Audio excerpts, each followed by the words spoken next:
사랑하는 성도 여러분, 오늘도 하나님께서 함께 하신 것을 감사하며 찬송과 영광을 돌리고 오늘도 거룩하고 복된 예배에 참석하신 모든 분들에게 하나님의 은총과 사랑이 함께 하시기를 주님의 이름으로 축복합니다. 오늘은 창세기 32장 13절부터 20절의 말씀을 가지고 감정을 풀고 살라 하는 제목으로 말씀을 증거하겠습니다. 성경 봉독합니다. 창세기 32장 13절. 야곱은 거기서 밤을 새고 소유 중에서 형 에서를 위하여 예물을 택하니. 14절. 암염소가 200이요 숫염소가 20이요 암양이 200이요 순양이 20이요. 15절. 전나는 낙타 30과 그 새끼요 암소가 40이요 황소가 10이요 암나귀가 20이요 그 새끼 나귀가 10이라. 그것을 각각 때로 나누어 종들의 손에 맡기고 그의 종에게 이르되 나보다 앞서 건너가서 각대로 거리를 두게 하라 하고. 17절. 그가 또 앞선 자에게 명령하여 이르되 내 형 에서가 너를 만나 묻기를 내가 누구의 사람이며 어디로 가느냐 네 앞에 것은 누구의 것이나 하거든. 18절. 대답하기를 주의 종은 야곱의 것이요 자기 주 에서에게로 보내는 예물이오며 야곱도 우리 뒤에 있나이다 하라 하고. 19절. 그 둘째와 셋째와 각대를 따라가는 자에게 명령하여 이르되 너희도 에서를 만나거든 곧 이같이 그에게 말하고. 20절. 또 너희를 말하기를 주의 종 야곱이 우리 뒤에 있다 하라 하니 이는 야곱이 말하기를 내가 내 앞에 보내는 예물로 형의 감정을 푼 후에 대면하면 형이 혹시 나를 받아주리라 함이었더라. 아멘. 옛날에 바느질이 유행한 적이 있죠. 저도 바느질에 동참한 적이 있습니다. 할머니가 실타래에서 실을 풀면 저는 실타래를 이렇게 잡아주는 역할을 주로 했습니다. 할머니는 그 실을 감아서 바느질을 했고, 옛날에는 꿰매고 터진 것을 이렇게 바느질을 해서 입었던 양말도 그렇고 옷도 그렇고 그런 것들을 우리는 기억하며 세월의 흐름을 생각하게 보게 됩니다. 자, 책상의 전선이라든지 이런 것들도 보면은 여기도 마이크 줄이 많이 있지만은 그러나 이 전선들을 놔두면은 쓰다 보면은 얽힙니다.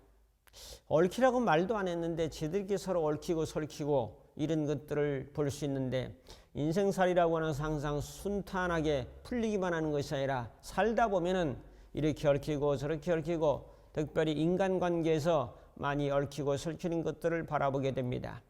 살다 보면은 얽히는 경우가 있다는 거죠. 중요한 것은 얽힐 수도 있지만은 이 얽힌 것들을 풀어나가는 것이 대단히 중요하다. 2022년도를 얽힌 감정들이 있다면 풀고 또 살다 보면 얽힌 것들을 서로 풀어나가는 그런 은혜가 있기를 원하면서 오늘 이 야곱이 외삼촌 집에서 20여 년 동안 생활하죠. 이 과정은 우리가 잘 알고 있습니다. 거기서 거의 뭐 종살이 하다시피. 그러나 물론 이제 아내들을 얻었죠. 레아도 얻고 라헬도 얻고 또 두 이제 시녀들도 얻어서 도합 아내를 4명이나 얻고 이제 자녀를 12명이나 이제 생산을 하게 됩니다. 자, 이런 과정 속에서 왜 하란으로 도망갔는가? 이제 어머니하고 야곱이 이제 담합을 해서 형이 받을 축복을 대신 염소고기를 아주 맛있게 아버지 이삭에 해드리고 대신 축복을 받았단 말이죠. 이 감정을 품은 형이 이제 야곱을 죽이려고 하는 마음을 20여 년이나 품고 있었어요. 아버지가 살아 생전에 형이 동생을 죽였다고 하면은 어떻게 되겠습니까? 그래서 아버지가 돌아가시기만 기다리는데 그 세월이 어느덧 20여 년 흘러가게 됐죠. 하나님의 명령을 따라서 이제 고향으로 돌아가라, 옛날 고토로 돌아가라는 명령 받아서 두 때를 이루고 이제 자녀들과 아내들을 데리고 다시 옛날에 이제 아버지가 사시던 땅으로 돌아오는 과정에서 에서가 400여 명의 군사를 이끌고 나오는 그런 광경을 소개하고 있습니다. 오늘 말씀을 통해 야곱은 예물을 이제 형에게 주면서 형의 감정을 푼 뒤에 형을 만나려고 하는 그런 것들을 보면서 이제 얽히고 설킨 감정을 풀려고 야곱은 대단히 노력을 많이 하고 있다 하는 것을 깨닫게 됩니다. 오늘 말씀을 통해서 몇 가지 주시는 은혜를 살펴보기로 원합니다. 첫 번째로 사람들의 감정은 어디에서 생기는가 하는 이 생략적인 것을 먼저 알아야 돼요. 감정이 있는 것은 알아요. 근데 어디서 생기는가? 우리 몸이 어디서 이 감정이 주관되는가 하는 것을 알 때에 우리는 이 감정을 더 잘 처리할 수 있게 된다는 거죠. 감정이라고 하는 것은 어떤 대상이나 상태에서 일어나는 느낌이나 기쁨, 슬픔, 분노, 사랑 이런 느낌을 감정이라고 말합니다. 20년 전의 사건으로 돌아가면 에서는 배신감을 가지고 이제 분노가 하늘을 찔렀죠. 근데 이런 상황 속에서 오늘 이제 야곱과 에서가 서로 상봉해서 정말로 목을 어긋맞기고 참 형님의 얼굴을 배우니 하나님의 얼굴을 뵙는 것 같습니다. 이런 고백을 하면서 화해하는 아름다운 장면을 소개하고 있습니다. 자, 오늘 이제 우리가 분명히 기억해야 될 것은 충동구매라는 것도 감정입니다. 저거 좋겠다 사고, 또 다음에 저거 좋겠다 맛있겠다 사고, 저거 입으면 예쁘겠다 사고, 그래서 이제 낭비하는 경우도 상당히 많은데 이런 것들이 다 감정적인 문제라는 거죠. 감정이 격해지게 되면은 폭력이 나오죠. 폭언이 나오죠. 행동이 거칠어지죠. 소리가 높아지죠. 그래서 그러다 보면은 스스로 감정을 조절하지 못합니다. 행동을 적절하게 표현하지 못하는 경우가 대단히 많습니다. 아이의 장난감이 또르르 길가로 이제 굴러가는데 저 뒤에서 아이가 그걸 못 봤어요. 트럭이 쭉 오면서 아이를 칠 그런 위기에 몰려있죠. 이때 이것을 본 어머니는 아이를 그냥 뛰어들어서 밀어버리고 아이를 구출하고 어머니가 많이 다쳤습니다. 이런 상황에서 어떻게 그런 행동이 나올까요? 아이를 사랑하는, 아이를 구해내겠다는 이 감정이 자기가 다칠지언정 어떤 상해를 입을지언정 아이를 밀어내고 이제 구출하는 거죠. 이것은 감정적인 문제라는 거죠. 그래서 이런 말이 있습니다. 급박한 상황에서는 이성보다 감정이 앞선다. 천천히 느린 상황에서는 이성이 앞서지만은 아주 긴박한 상황에서는 감정이 앞선다는 거지요. 산에서 독사를 만났습니다. 자, 위험하다라고 놀래게 되면은 이제 피하게 된다든지 빨리 도망을 간다든지 대처를 하게 되는데 이걸 생각해서 어떻게 피해야 될까, 또 어떻게 독사를 내가 가지고 있는 뭐 지팡이나 이런 걸 제압을 할까, 이 생각할 겨를이 없어요. 이렇게 순간적으로 행동할 수 있도록 하는 것은 감정이라는 거죠. 미국에서 16세 소녀가 있었는데 장롱에 숨었어요. 아빠가 오는 시간을 이렇게 기다려가지고 장롱에서 쫙 문을 열고 나오면서 아빠를 놀래주려고 했는데 아빠는 그만 장롱 속에서 강도가 나온 줄 알고 가지고 있는 권총을 뽑아가지고 방아쇠를 당기고 말았습니다. 결국 이 소녀는 딸이었는데 12시간 만에 세상을 떠났습니다. 왜 그랬습니까? 순간적인 감동이 위험을 느끼게 하고 위험을 느끼게 하는 대처 방법으로 결국 총을 쏘게 된 겁니다. 그러므로 아빠의 생존 본능이 결국 가슴 아픈 이별이라고 하는 사건을 만들어내게 된 거죠. 감정이라고 하는 이모션, 이라고 하는 것은 이제 떠나다는 뜻이고 모트라고 하는 것은 움직이다, 이 단어들이 합해서 만들어진 단어입니다. 그러므로 이제 움직여서 떠난다, 이것이 이모션인데 결국 감정이 격해지면은 어떤 액션, 행동이 나오게 되는 거죠. 그러므로 우리 감정을 평화스럽게 안정스럽게 가는 것은 대단히 우리 삶에 중요합니다. 감정이라는 정체를 아셔야 됩니다.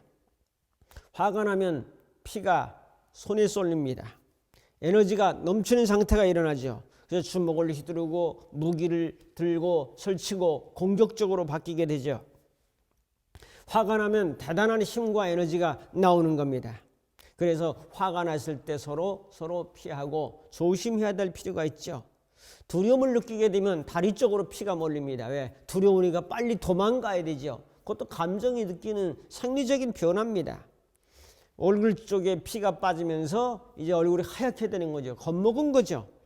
사람이 놀라게 되면 눈썹이 치켜 올라가게 됩니다. 왜? 눈을 크게 뜨고 상황을 판단하기 위해서 이 눈꼬리가 올라가는 거죠.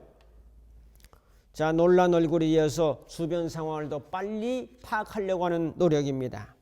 그러므로 감정과 사고라고 하는 것은 따로 뗄래야 뗄 수가 없는 사고입니다. 인간의 뇌는 3층 구조로 되어 있다고 제가 종종 말씀드립니다. 1층, 2층, 3층. 자, 1층에는 생명뇌라고 그래요. 파충류뇌라고 하는데 뇌관이라고 하는 것이 있습니다. 생명의 뇌라고 하는 이 뇌관은 인간 기본적인 호흡이라든지 또한 신진대사를 담당하고 있기 때문에 지가 알아서 저절로 하는 겁니다.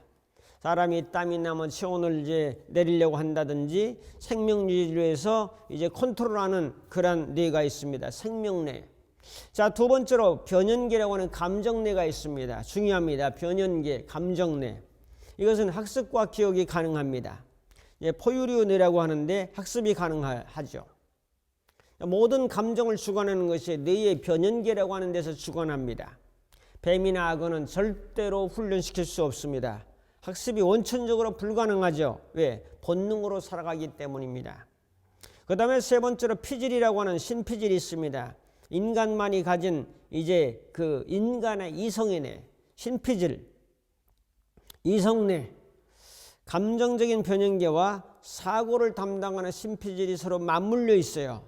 그래서 감정과 사고를 떼어놓고 생각할 수가 없습니다. 감정은 감정, 또 이성은 이성, 이게 아니라는 거죠. 엄마와 아기가 느끼는 감정은 특별한 감정으로 연결되어 있습니다.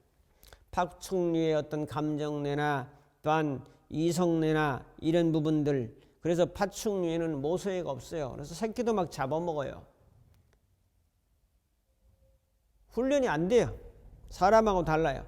강아지는 감정을 느낄 수 있지만 감정과 사고가 서로 밀접하게 연관되어서 우리의 언어로 표현하는 것은 인간만이 할 수 있는 거죠. 인간은 탁월하고 만물의 영장입니다.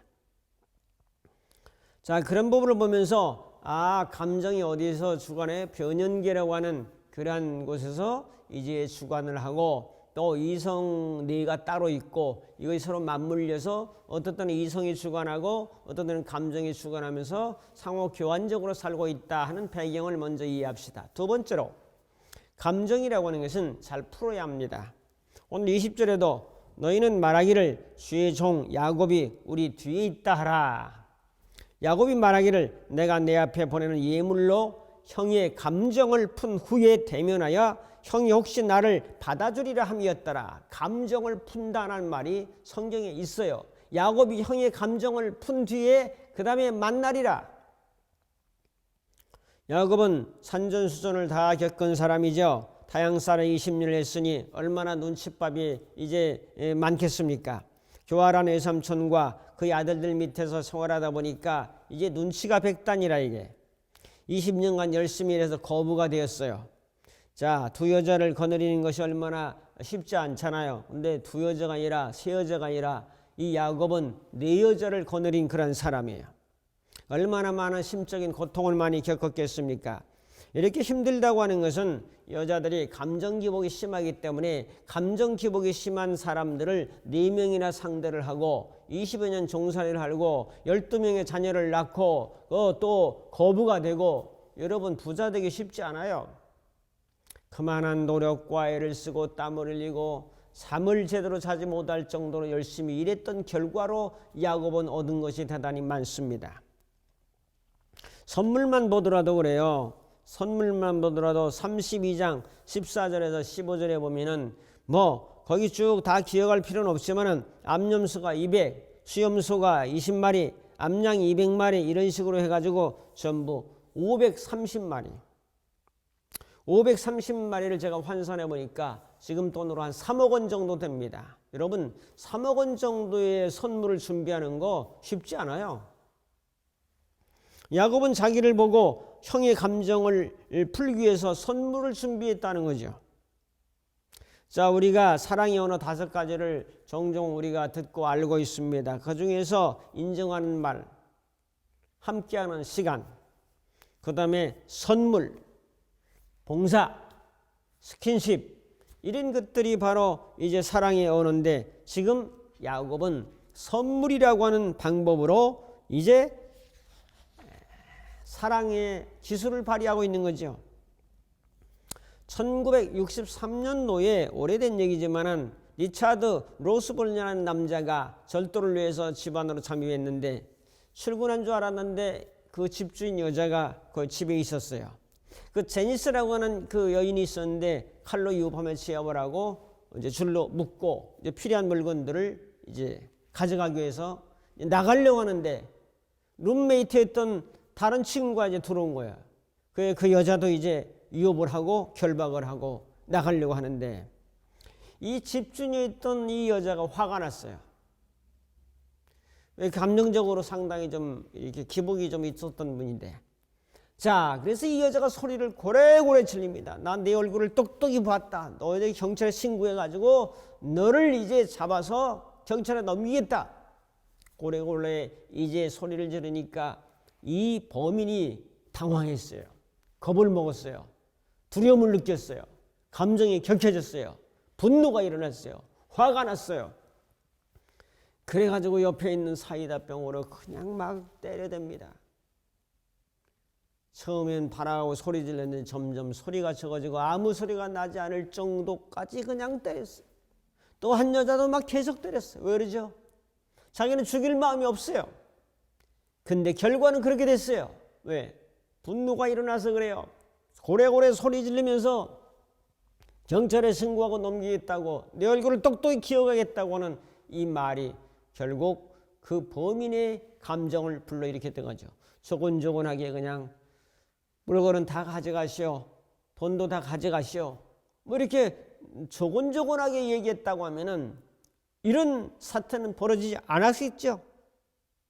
감정을 관장하는 변형계가 완전히 장악을 하면 이성뇌가 작동을 하지 않습니다.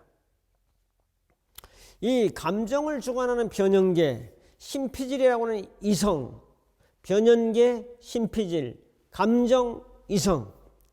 그래서 변형계 감정을 탈취당하게 되면 심피질은 이성뇌가 작동을 하지 않습니다. 감정으로 휩싸이게 되면 후회할 행동을 낳게 됩니다. 그러므로 화가 났을 때는 결정은 삼가해야 됩니다. 변형계의 편도체가 감정을 관장합니다. 이제 기억을 담당하는 해마가 이제 또 맞물려 있습니다. 감정의 편도체와 기억의 해마가 서로 붙어 있어요. 감정과 기억이 서로 맞물려서 뇌에 기억됩니다. 옛날에 감정은 명확히 기억이 납니다. 충격은 잊어버리지 않습니다. 그 사람에 대한 좀 좋지 않은 감정이 그대로 살아 있습니다. 편도체를 없으면 그렇기 때문에 감정을 느끼지 못합니다. 감정이 없는 사람이 되어버립니다. 그래서 정서지능이라고 하는 것은 편도체와 신피질 사이의 상호작용입니다. 사람들은 왜 후회합니까? 감정이 격해졌을 때, 부부싸움할 때 왜 TV를 부수고 막 폭력이 나옵니까? 편도체가 가지고 있는 뇌에 대한 통제권을 강탈하였기 때문입니다. 편도체는 오감으로 입력된 것을 스캔합니다. 내가 좀 두려워하는 건지 좋아하는 건지 사랑하는 건지를 판단합니다. 만약 어떤 사건이 내가 괴롭고 위험하다고 하는 그런 판단이 서게 되면 내 도난 경보 시스템을 발동합니다. 편도체는 내 통제할 권한이 있습니다. 편도체는 최고 권력자와 같은 거예요. 이 편도체는 변연계에서 나오는 겁니다. 이 변연계 편도체는 최고 왕입니다. 이성은 뭐냐? 이성은 이 왕을 돕는 신하입니다. 그러므로 감정이 먼저입니다. 감정이 더 빠릅니다. 어떤 위험한 상황에 탁 대처하는 것은 감정의 본능입니다. 남성이 여성에 비해 전투태세나 도망태세가 잘 발달되어 있습니다. 변연계가 바로 포유류 됩니다. 동물처럼 공격을 하든지 도망을 하든지 선택을 하는 거죠. 독사라고 하는 이런 정보가 눈으로 들어오면 즉각적으로 어떤 반응을 일으킬 것인가 하는 것이 감정이 더 빠르다는 거죠. 자, 이런 것들을 보면서 하늘에서 벽돌이 떨어질 때 탁 숨고 움직일 수 있는 것은 바로 변연계 감정이다라는 거죠. 자, 이런 상황을 보면서 감정과 이성을 잘 사용할 수 있을 때 그 사람이 안정된 인격을 가지고 살아갈 수 있습니다. 야곱은 감정을 풀려고 애를 썼다는 것이 굉장히 획기적인 단어입니다. 감정을 푼 후에 내가 형을 만날 것이다. 자, 대단한 노력이고 대단한 말씀이 이 성경에 기록되어 있는 것입니다. 자, 세 번째로 감정이 얽힌 것을 풀어야 합니다. 풀렸습니다. 야곱은 모든 사람을 약복강변을 넘어서게 했습니다. 홀로 남았죠. 천사가 나타나서 씨름합니다. 씨름하면 서로 이기려고 하죠. 근데 야곱이 결국 승리했어요. 천사가 마지막 신의 한 수를 쓰는데 환도뼈를 내리칩니다. 위골리였죠. 뼈가 부러져 버린 겁니다. 금 같든지 부러졌든지 20년간의 노동으로 단련된 야곱을 천사가 이길 수 없었어요. 이것을 성경은 기도의 씨름이라고 봅니다. 기도의 씨름을 하면서 이제 환도가 부러지는 것은 자기의 감정의 자아를 내려놓고 이제 형과 원수지고 교활하고 그 남을 속이고 했던 이런 모든 것들을 내려놓고 순수하게 하나님의 도움을 구하면서 형과의 감정을 풀지 않으면 결국 자기에는 죽음이라는 것이 온다는 사실을 이미 알고 있기 때문에 이 감정을 풀려고 애를 쓰는 모습을 바라보게 됩니다. 천사는 말하기를 내 이름이 뭐냐? 야곱입니다. 야곱이 뭐냐? 그렇게 간사한 이름. 그러므로 이제는 이스라엘 하나님과 겨루 승리한 승리자 이름을 주셨습니다. 환도뼈가 부러진 것은 야곱의 육신의 생각에 무너진 거예요. 육신의 부정적인 생각에 무너진 거예요. 부정적인 감정에 무너진 거예요. 속이고 속고 이런 상황, 남의 것을 빼앗는 이러한 간사한 모습들이 무너지면서 이제는 형과 원수되었던 것을 이제 형과 화해를 하고 푼 뒤에 만나려고 하는 이런 모습을 바라보게 됩니다. 이스라엘이라는 이름을 가진 야곱은 형과 관계에서 감정이 얽힌 관계가 풀린 것을 바라보며 응답받는 사건이기도 합니다. 하나님과 풀리면 인생사는 풀립니다. 하나님과 관계가 풀리니까 형과의 관계도 풀립니다. 이것이 바로 영적인 방법입니다. 야곱은 이제 기도의 승리요, 내 자신이 무너진 승리요, 자신을 포기한 승리를 경험하게 됩니다. 밤새도록 씨름하면서 아침에 태양을 바라봅니다. 그곳 이름을 브니엘, 하나님의 얼굴이라는 하나님의 얼굴을 봤어요. 태양을 보면서 하나님의 얼굴을 봤어요. 저 햇빛을 보면서 하나님의 얼굴을 봤어요. 저 자연을 보면서 하나님의 숨결을 봤어요. 저 태양빛을 바라보면서 하나님의 임재를 느꼈어요. 하나님의 음성을 들었어요. 바로 형과 감정이 풀린다고 하는 사실을 응답을 받았어요. 우리는 자연을 통해서도 하나님의 깨달음이 있습니다. 브니엘, 하나님의 얼굴, 햇빛을 본 거예요. 자, 이런 상황을 바라보면서 형과의 관계에서 나의 자아의 환도뼈가 부러지니까 형의 감정도 풀려져 버렸어요. 하나님이 그렇게 역사하셨어요. 하나님이 도와주셨어요. 하나님이 임재하셔야 되는 거예요. 내 자아가 무너지니까 이 영향력이 형에게도 전달되어서 해결되는 모습을 바라보게 됩니다. 형은 점점 가까이 오는데 야곱의 마음도 풀려졌고 형의 마음도 풀려졌으니 창세기 33장 3절에 말하죠. 7번 땅을 굽힙니다. 7번 절을 합니다. 최고의 사과의 뜻을 의미하죠. 용서를 비는 최대로 낮아진 자세를 표현하고 있습니다. 그러면서 형님의 얼굴을 배우니 하나님이 얼굴을 뵙는 것 같습니다 라고 하는 말을 합니다. 자, 에사가 달려와서 목을 오금 끼고 눈물로 상봉합니다. 자, 하나님의 역사죠. 기도의 승리요, 주님의 승리요, 또 야곱과 에서가 감정에 풀린 승리라는 것을 보게 됩니다. 감정이 풀고 살아야 되는 거죠. 서로 좋지 않은 감정을 풀고 살아야 되는 거죠. 거기에 하나님의 역사가 있죠. 하나님의 은혜가 있죠. 사랑하는 성도 여러분, 올 한 해를 살아갈 때 감정은 이성보다 위에 있습니다. 우리는 감정을 얽힐 때 잘 풀어가면서 살아가는 1년이 되어야 될 것입니다. 야곱도 형과 이제 얽힌 감정을 잘 풀고 살았던 것처럼 아브라함의 하나님, 이삭의 하나님, 야곱의 하나님으로 이어지는 복과 은혜를 받아 누리게 됩니다. 여기서 야곱이 그냥 형한테 맞아 죽었다면 이런 언약도 이루어질 수가 없는 겁니다. 성도 여러분, 감정이 맺히면 살아가는 인생이 폭박하게 되고 여러 가지로 어려운 문제들이 있으니까 오늘 우리가 화해의 손을 내밀고 감정을 서로서로 풀고 믿음으로 승리하며 살아가는 우리 모두가 되기를 주님의 이름으로 축복합니다. 기도합니다. 고마우신 아버지 하나님, 에서와 야곱이 20여 년 만에 하나 되었던 것처럼 우리 얽히고 설킨 감정들이 있다면 서로 풀고 또 맺힌 것들을 잘 풀어서 하나님의 은혜 안에 기도의 승리와 임재의 승리와 분이엘의 승리와 새 아침의 승리와 저 붉은 태양의 승리가 우리의 삶 속에 나타날 수 있도록 주의 성령으로 역사하여 주옵소서. 예수님의 이름으로 기도하옵나이다. 아멘. 축도합니다. 이제는 우리 주 예수 그리스도의 무한하신 은혜와 하나님 아버지의 극진하신 사랑하심과 성령님의 감화 감동 인도 충만 교통하심이 서로서로 감정을 잘 이해하고 감정을 풀면서 살기로 결단하는 모든 심령들 머리머리 위에 저들의 가정과 섬기는 교회와 이 나라의 민족 위에 전 세계 위에 이제부터 영원토록 함께 있을지어다. 아멘.